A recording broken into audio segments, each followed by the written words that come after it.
তো বন্ধুরা দেখো আমরা এসেছিলাম এই হচ্ছে আমার ছোট বান্ধবীর মাসি মনির বাড়িতে, আর ওর মা ছোট বান্ধবীর বুনু। তা আমরা এখন যাচ্ছি দক্ষিণেশ্বরে, সেখানে আমরা গিয়ে পুজো টুজো দেবো, মানে দিনটা কাটাবো দক্ষিণেশ্বরে গিয়ে। চলো তাহলে। এই যে এটা আমার ছোট বান্ধবী, এনাকে তোলা হয়নি, আবার বলবে যে রাগ করে দেবে, বুঝলে তো। দেখো কি অবস্থা, ওপর দিয়ে ট্রেন লাইন যায়, তার নিচে দিয়ে আমরা এই যে চলে যাচ্ছি। বাবারি কত লোক দেখো নামছে।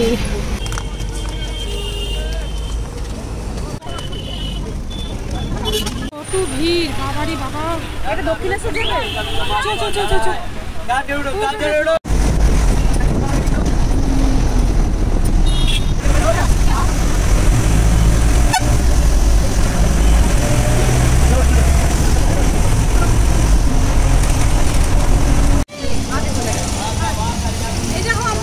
দক্ষিণেশ্বর নেমে গেছি, ওই যে ওভার ব্রিজটা দেখো, এখন আমরা যাচ্ছি। কি গরম, প্রচুর গরম। ওই যে ওপরটা দেখো, ওপরে যাবি দেখেন।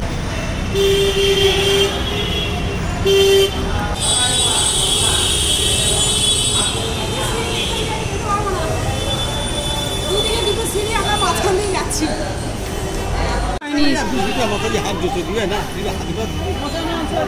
কেমন আটকে দিচ্ছে দেখো, এই যে দোকান খালি পুজো দেওয়ার জন্য টানাটানি করছে। এবার একটা কথা, টানাটানি করার কি আছে বলো তো, যার যেটা যেখানে পছন্দ হবে সে তো নেবে না। এইগুলি আমার খারাপ লাগে, হাত ধরে ধরে টানছে।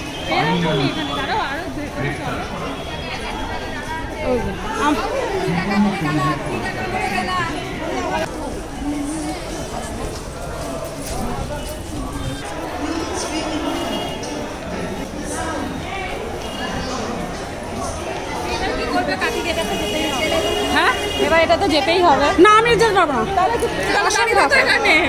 তোমরা আমাকে এখান থেকে আনলে আমি পারবো না, এখান থেকে যেতে। এটা দিয়ে যাওয়া আমার পক্ষে সম্ভব না, আমি পারবো না।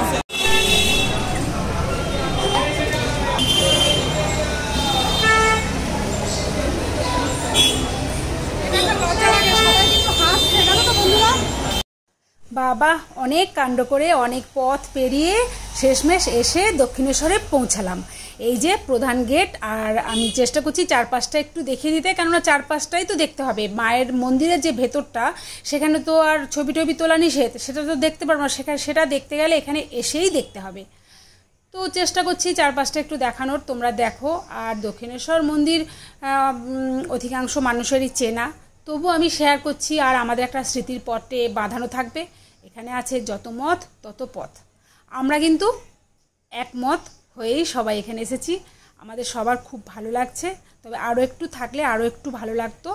চারিদিকটা আমার আরও উপভোগ করার ইচ্ছে ছিল, কিন্তু এত সবাই মিলে এসেছি। এবার ধরো আমাদের এমনি বাড়ি থেকে বেরোতে তো একটু দেরি হয়ে গেল, সেই কারণে সবাই একটু ক্লান্ত হয়ে পড়লো আর কি। ওই দেখো মন্দিরের চূড়া দেখা যাচ্ছে। আর এই যে এখান দিয়ে হাঁটতে হচ্ছে না, এই রাস্তাগুলো এতটাই গরম হয়ে গেছে বন্ধুরা, তোমরা ভাবতেও পারবে না। খালি পায়ে হাঁটা এখানে প্রচণ্ড কষ্ট। খালি পায়ে খুব একটা হাঁটতে হয়নি, যেহেতু জুতো মোবাইল এগুলো কিন্তু সব জমা দিয়ে রাখতে হয়। আর বান্ধবীর মুখটা দেখো, ছোট বান্ধবীর মুখটা দেখো, একদম শুকিয়ে গেছে, রোদ লাগছে, রোদ্দুরে কষ্ট হয়ে যাচ্ছে। ওই যে মন্দির দেখো। তবে রোদ্দুর লাগুক আর যাই লাগুক, খিদে পাক আর যাই হোক, বেশ ভালো লাগছে, আমার কিন্তু খুব ভালো লাগছে। হ্যাঁ চলো তাহলে ওদিকটায় মোবাইলটা জমা দিয়ে আমরা ভেতরে ঢুকবো। ভেতরে ঢুকে পুজো টুজো দিয়ে এই যে আমরা এখন বেরিয়ে পড়েছি, আবার ফিরে যাচ্ছি আর কি। যেতে যেতে এই যে বলছে খিদে পেয়েছে, কিন্তু এখানে কিছু খাওয়া যাবে না। ওই যে লুচি টুচি এই সমস্ত খেলে তো ধরো আরও শরীর অসুস্থ হয়ে যাবে। তো সেই কারণে আমরা ফিরে যাচ্ছি। বাড়ি গিয়ে একসাথে সুন্দর একটি খাবার খেয়েছিলাম আজকে, সেটা তোমরা দেখতে পাবে, তোমাদের সাথে শেয়ার করব। আমার আজও মুখে লেগে আছে, কি বলবো বন্ধুরা, আমার ভীষণ ভালো লেগেছে। ভিডিওটা তো এডিট করছি পরে, তো এই দেখো এইভাবে মুখগুলো শুকিয়ে গেছে। এর পরেও কি থাকা যায় বলো, যে আমি ঘুরবো সবুজের কাছে বা পুকুর ধারটায় বা গঙ্গার ধারটায় একটু বসবো, সেটা কি সম্ভব বলো। তো এখানে বেশ সুন্দর হাওয়া দিচ্ছে,